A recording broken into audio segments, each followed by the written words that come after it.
अब शुरू करते हैं खूनी यक्षिनी की कहानी।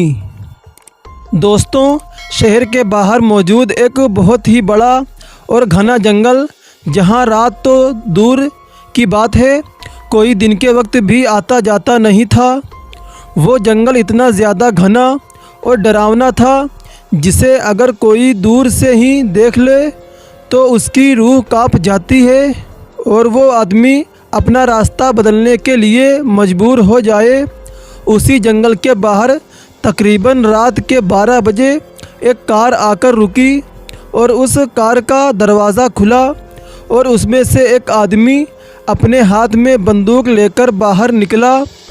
उसकी आंखों में बहुत ही ज़्यादा गुस्सा था और वो अपनी बंदूक लेकर उस जंगल के अंदर घुसा चला गया। उसने आसपास अपने फ़ोन की फ्लैशलाइट जलाकर अंधेरे को चीर कर देखा तो उसे सब कुछ शांत नज़र आ रहा था। जंगल इतना ज़्यादा शांत था कि उसे खुद के कदमों की आवाज़ सुनाई नहीं दे रही थी और सिर्फ उसके कदमों की चर्र चर्र की आवाज़ आ रही थी और यह जंगल के अंदर घुसा चला जा रहा था। उसके गुस्से को देखकर साफ पता चल रहा था कि उसे किसी भी चीज़ का कोई डर नहीं है।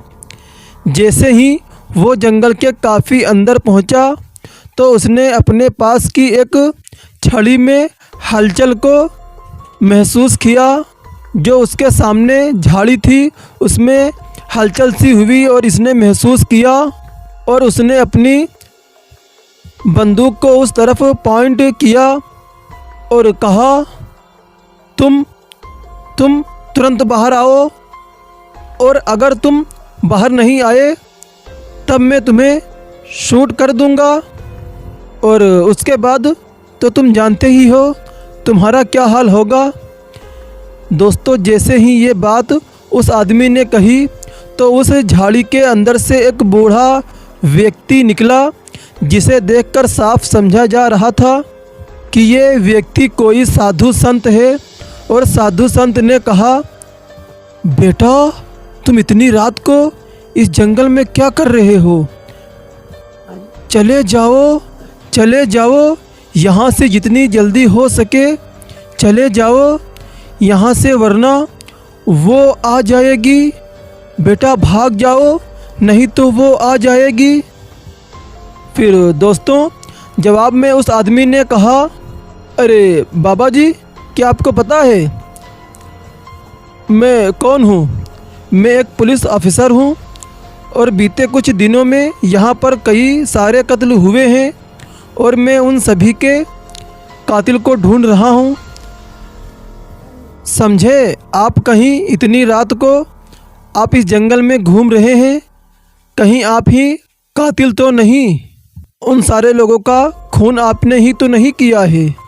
चुपचाप बता दीजिए, क्या ये बात सही है?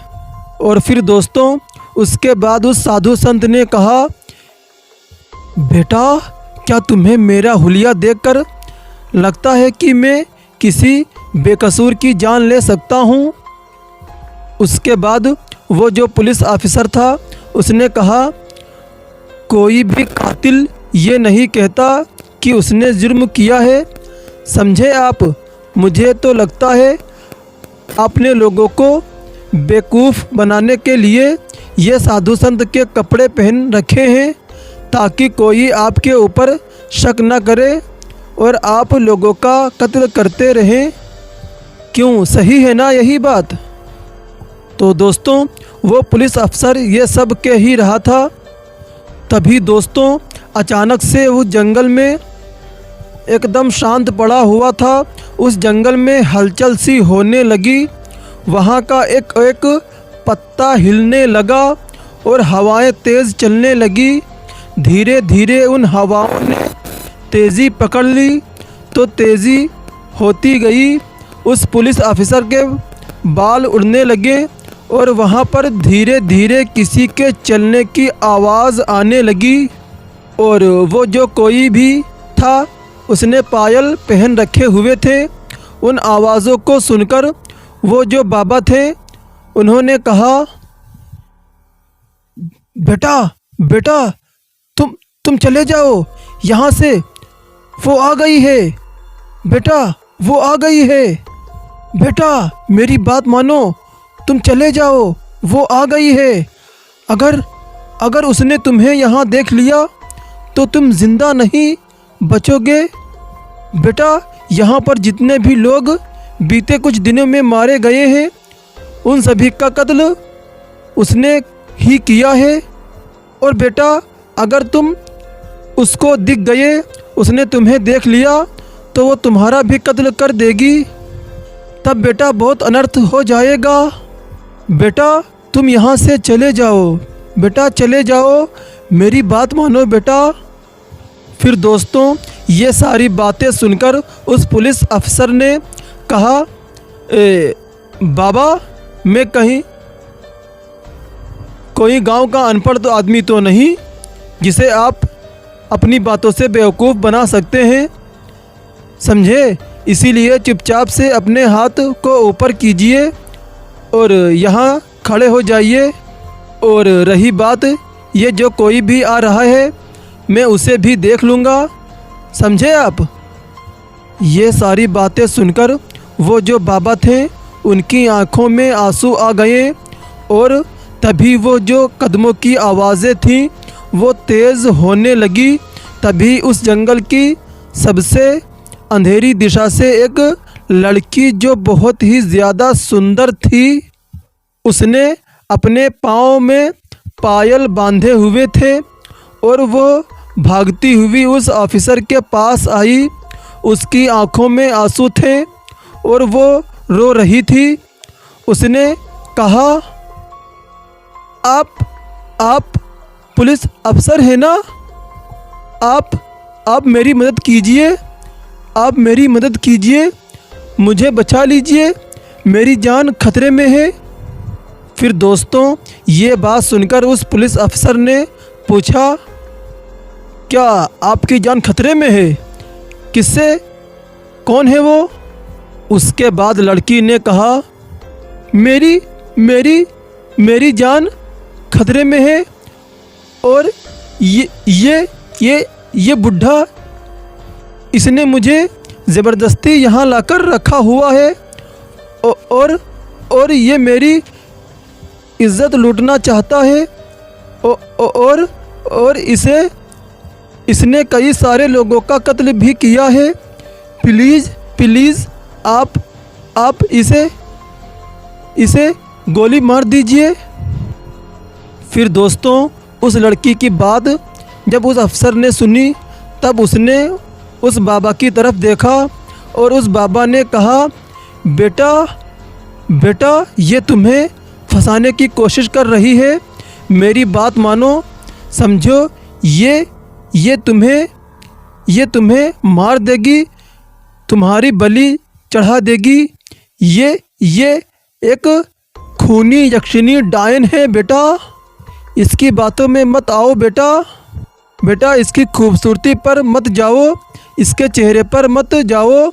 और ये कहते कहते ही तभी अचानक से वो जो बाबा थे वो वहाँ से गायब होने लगे और उनका शरीर कहीं गायब सा हो गया। और अपनी आँखों के सामने उस बाबा को गायब होता हुआ देखकर उस ऑफिसर को अपनी आँखों पर यकीन नहीं हो रहा था। तभी उसने उस लड़की से कहा, अब तुम चिंता मत करो, मैं तुम्हारी रक्षा ज़रूर अवश्य करूँगा, और चलो यहाँ से चलो। और उसके बाद हम उन लोगों को भी ढूंढते हैं। और वो जो लड़की थी उसने कहा, हाँ हम चलेंगे, लेकिन सबसे पहले आप मेरे साथ चलिए, क्योंकि मेरे साथ और भी कई सारी लड़कियां हैं जिन्हें इन बाबा ने अपने शक्तियों की वजह से बंदी बनाकर रखा था। प्लीज़ आप हमारे साथ चलिए। जैसे ही ये बात ऑफिसर ने सुनी, तब उसने कहा, ठीक है मैं चलता हूँ, आपके साथ चलिए। उसके बाद दोस्तों क्या था, वो ऑफिसर उस लड़की के पीछे पीछे जाने लगा और उसकी खूबसूरती को निहारने लगा। लड़की देखने में इतनी ज़्यादा सुंदर थी जिसे देखकर स्वर्ग की अप्सरा भी शर्मा जाए। और उस लड़की के पीछे भागते भागते वो एक झोपड़ी के पास पहुंची और उस झोपड़ी के पास आकर रुक गई। उस पुलिस अफसर ने उस झोपड़ी को देखा तो वो झोपड़ी एकदम टूटी फूटी पुरानी सी थी और उस झोपड़ी के बाहर कुछ तंत्र मंत्र का सामान भी रखा हुआ था। हड्डियाँ और खून, बकरे का कटा हुआ सर और भी कई सारी ऐसी चीज़ें जिन्हें अगर कोई आम आदमी देख ले तो डर के मारे पेशाब ही कर दे। दोस्तों, इतने भयानक मंजर को देखकर उस पुलिस अफसर की थोड़ी बहुत हालत ख़राब होने लगी और उस पुलिस अफसर ने कहा, अच्छा तो वो बुढ़ा ये सारा काम कर रहा था इस जंगल में, इसीलिए वो बुढ़ा तुम सभी को बंदी बनाकर यहाँ पर सब कर रहा था, इसीलिए तो वो मुझे बुढ़ा यहाँ से जाने के लिए कह रहा था। अब मेरी समझ में सारा वाक़या आ गया और अच्छा हुआ मैं उसकी चाल में नहीं आया, वरना पता नहीं वो तुम लोगों के साथ क्या करता। फिर दोस्तों, जैसे ही ये बात उस अफसर ने कही तब उसने उस लड़की की तरफ देखा और उस अफसर ने कहा, ए लड़की, अब तुम यहाँ पर रुक क्यों गई हो? अब जल्दी से मुझे बताओ बाकी की लड़कियाँ कहाँ हैं? हम उन्हें लेकर यहाँ से जल्दी चलते हैं, ये जगह बिल्कुल भी सेफ़ नहीं है। और इसके बाद वो जो लड़की थी वो हंसने लगी, एकदम से वो लड़की हंसने लगी और उसकी हंसी सुनकर वो जो पुलिस अफसर था वो एकदम चौंक सा गया कि आखिर इतने सीरियस माहौल में कोई लड़की हंस कैसे सकती है। फिर उस पुलिस अफसर ने कहा, ए लड़की, क्या हुआ तुम्हें? तुम ऐसे हंस क्यों रही हो? जल्दी से बताओ, तुम हंस क्यों रही हो? फिर दोस्तों, तभी उस लड़की ने पीछे मुड़कर देखा तो उस पुलिस अफसर की हालत ख़राब सी हो गई, क्योंकि उस लड़की का जो चेहरा था, जो थोड़ी देर पहले एकदम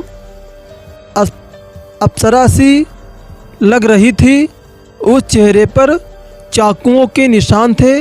जैसे ही उसके चेहरे पर किसी ने चाकुओं से वार किया हो, उसका पूरा चेहरा खून से सना हुआ था और उस लड़की का जो मुंह था उससे भी खून बह रहा था। उस लड़की का इतना भयानक चेहरा देखकर उस अफसर ने तुरंत उसके ऊपर गोलियां चलाई, लेकिन हैरानी की बात, उस गोलियों की खाकर उस लड़की के शरीर आर पार निकल गई।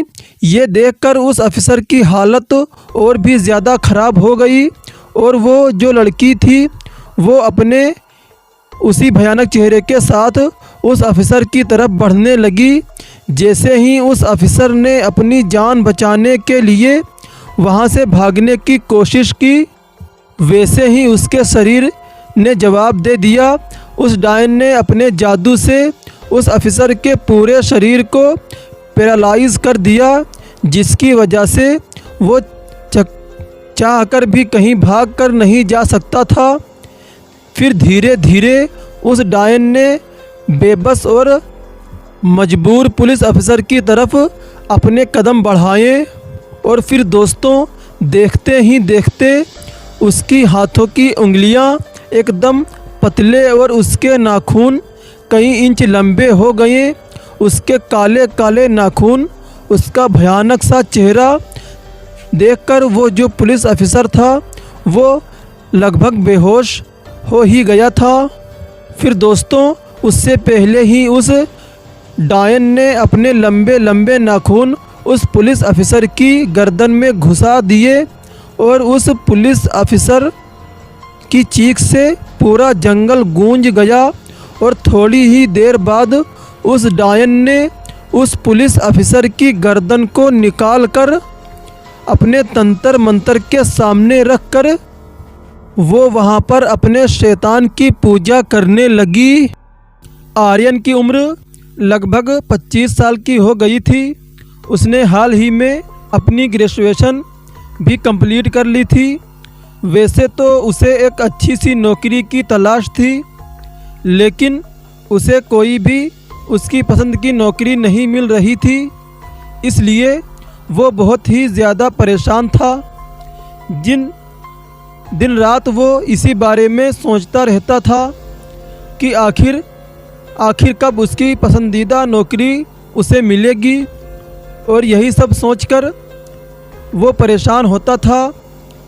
एक शाम उसने देखा कि उसकी मॉम किचन में कुछ बना रही है, और अपनी मॉम को किचन में कुछ बनाता हुआ देखकर उसके अंदर इच्छा जागी कि वो अपनी माँ से पूछे कि आखिर माँ तुम क्या बना रही हो।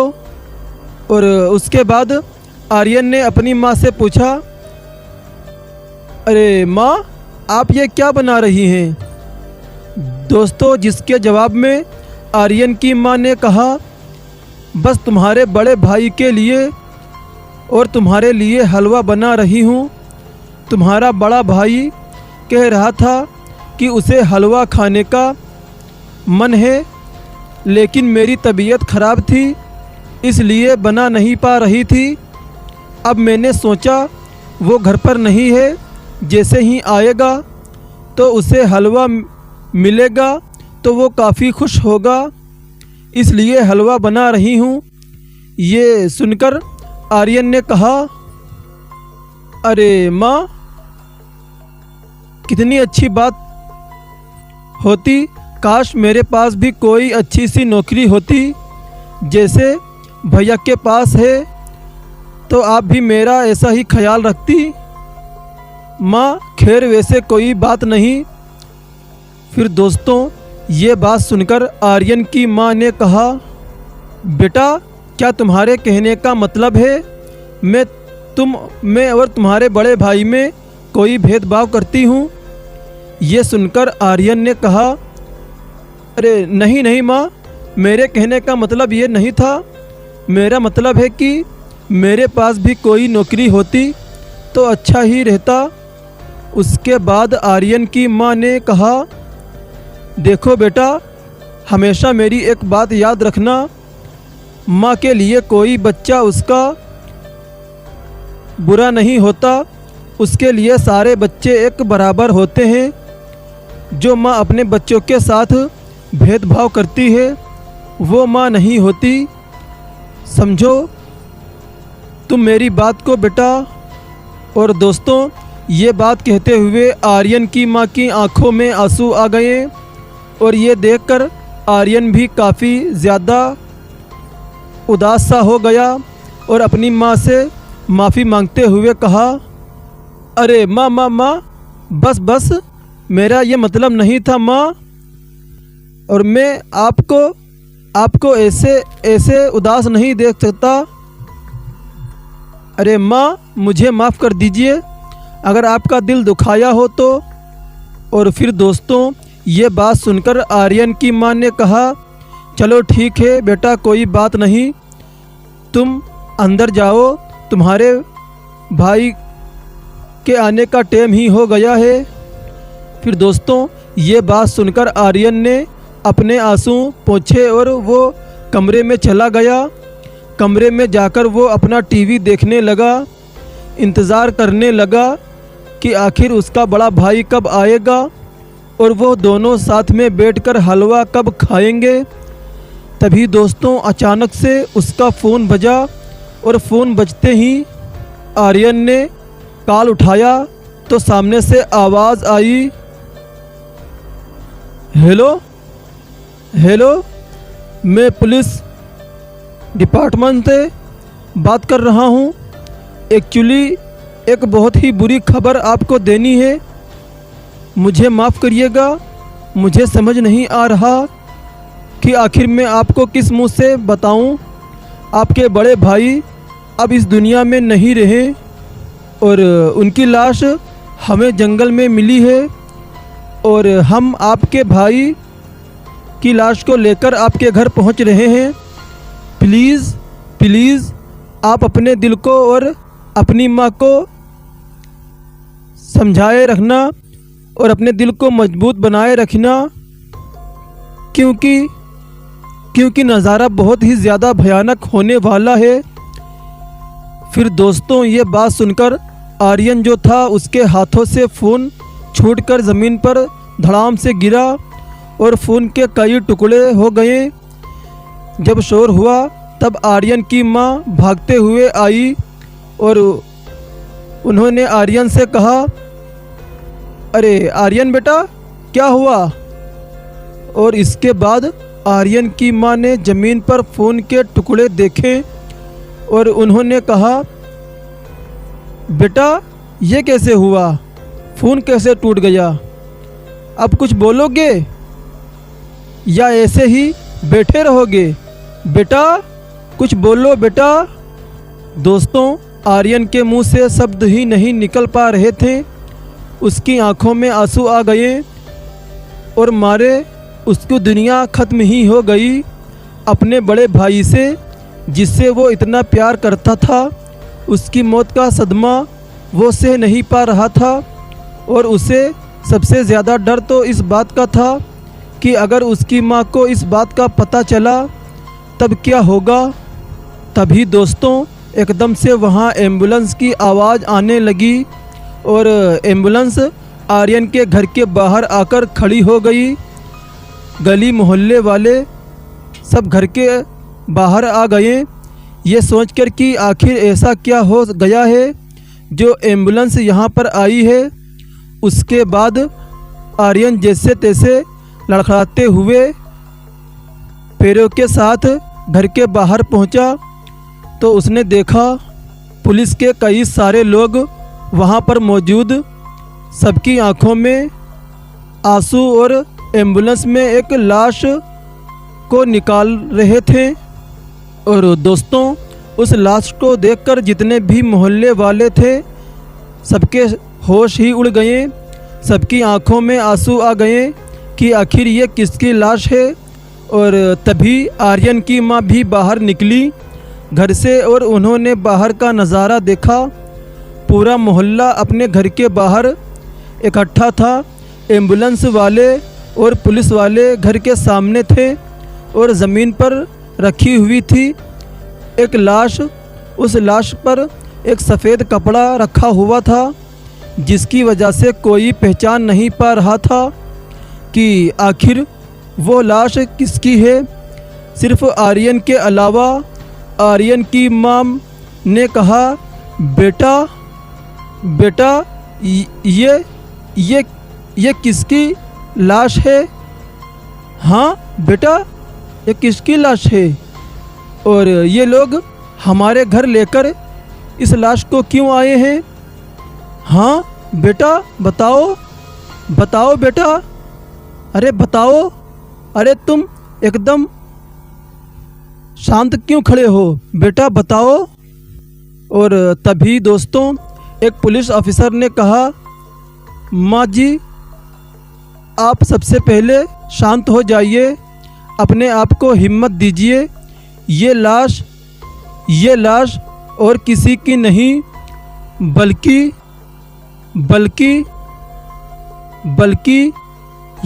ये सुनकर आर्यन की माँ ने कहा, अरे अब आगे भी बोलोगे? ये लाश किसकी है? हाँ बताओ अब, और ये लाश हमारे घर के सामने क्यों लाकर रखी है? फिर दोस्तों ये बात सुनकर पुलिस वाले ने नम आँखों से कहा, माँ जी ये लाश आपके बड़े बेटे की है। फिर दोस्तों ये बात सुनकर आर्यन की माँ का जो चेहरा था वो पूरा सफ़ेद पड़ गया और माँ ने चिल्लाते हुए कहा, अरे क्या तुम्हारा दिमाग खराब है? हाँ मेरा बेटा मेरा बेटा ज़िंदा है, अभी वो ड्यूटी करने के लिए गया हुआ है, समझे तुम? और मेरा बेटा कैसे मर सकता है? वो नहीं मर सकता, बिल्कुल भी नहीं। आगे से ये बात कही ना तो मैं तुम्हें जान से मार दूंगी। और लेकर जाओ ये लाश, हमारे घर की कोई लाश नहीं है, हमारे घर के सभी लोग सही हैं, सुरक्षित हैं और खुश हैं। लेकर जाओ इस लाश का, हमसे कोई लेना देना नहीं है। और दोस्तों, इसके बाद पुलिस वाले ने आर्यन की माँ से कहा, माँ जी आप हमारे साथ अंदर चलिए, हम आपको समझाते हैं। और फिर दोस्तों, उसके बाद वो जो पुलिस वाले थे वो आर्यन की माँ को वहाँ से समझाते बुझाते हुए घर के अंदर ले गए। और एक पुलिस वाले ने कहा, आप एक काम कीजिए, आप एक बार लाश को देख लीजिए और जो भी अपने हिसाब से अंतिम संस्कार है वो करिए।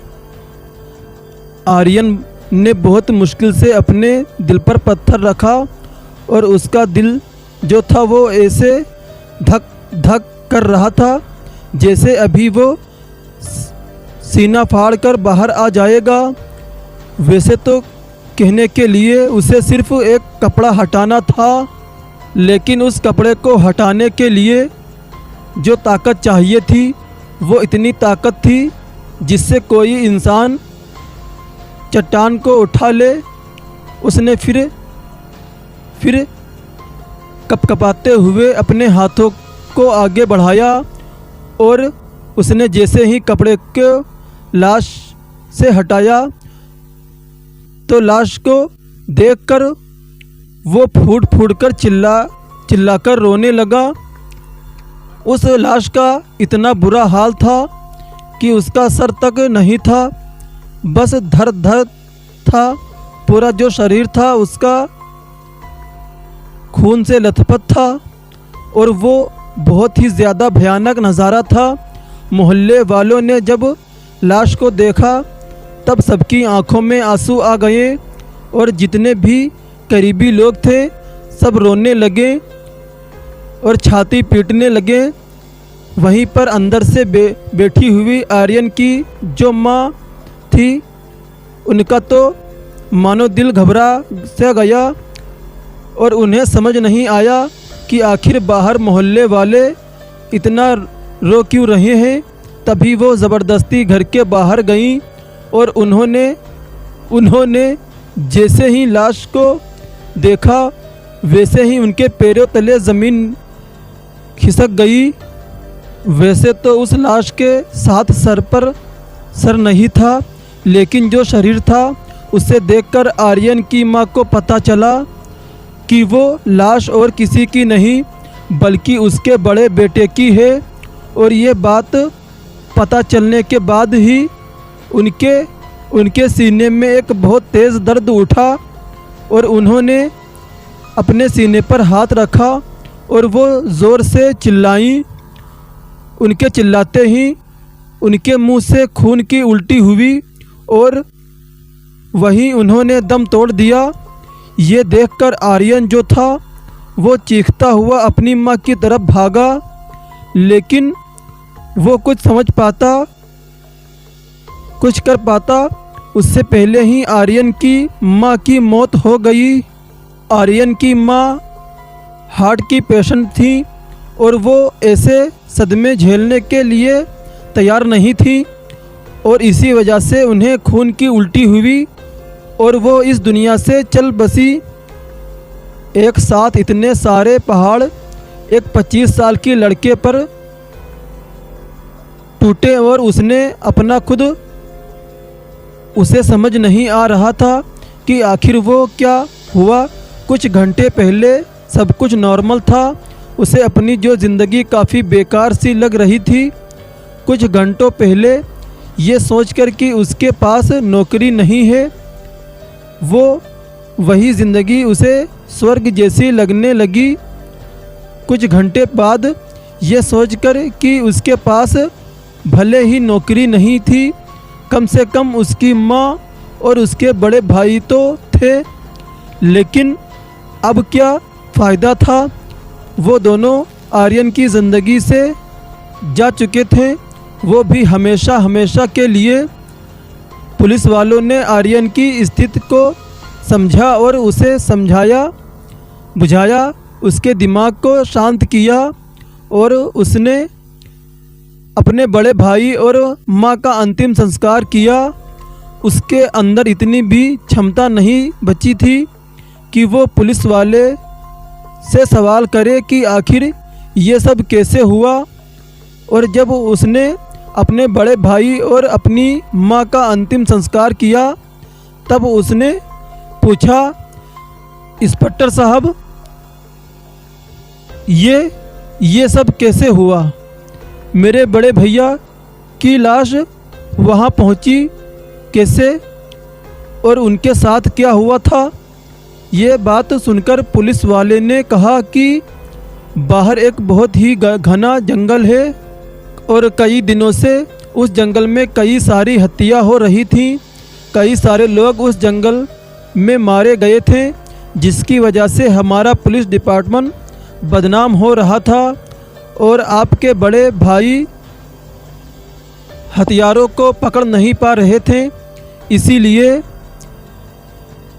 सीनियर्स ने उन्हें सस्पेंड कर दिया, जिसकी वजह से वो बहुत ही ज़्यादा गुस्से में थे और वो रात के वक्त उन हथियारों को पकड़ने के लिए जंगल में चले गए, लेकिन उसके बाद वो वापस नहीं लौटे और उनकी लाश जंगल में मिली। आर्यन ने लड़खड़ाते हुई ज़ुबान से पूछा, और आपको ये कैसे पता चला? जब मेरे बड़े भाई सस्पेंड थे तो वो उस जंगल में गए थे। ये बात सुनकर उस पुलिस ऑफिसर ने कहा, आपके बड़े भाई पुलिस ऑफिसर होने के साथ साथ मेरे एक बहुत अच्छे दोस्त भी थे। हमारी बात होती रहती थी। सस्पेंड होने के बाद वो हमेशा यही बात कहते थे कि वो अकेले जाकर ही उन हथियारों को पकड़ेंगे और अपने आप को साबित कर देंगे कि वो एक काबिल पुलिस वाले हैं। मैं उन्हें हमेशा रोकता था क्योंकि मुझे पता था कि इस काम में बहुत ख़तरा है, लेकिन वो नहीं माने और उसका अंजाम ये हुआ। उन्होंने मुझे कॉल किया था रात के तकरीबन 9 बजे और उन्होंने मुझसे बताया था कि वो रात को प्लानिंग कर रहे हैं उस जंगल में जाने की।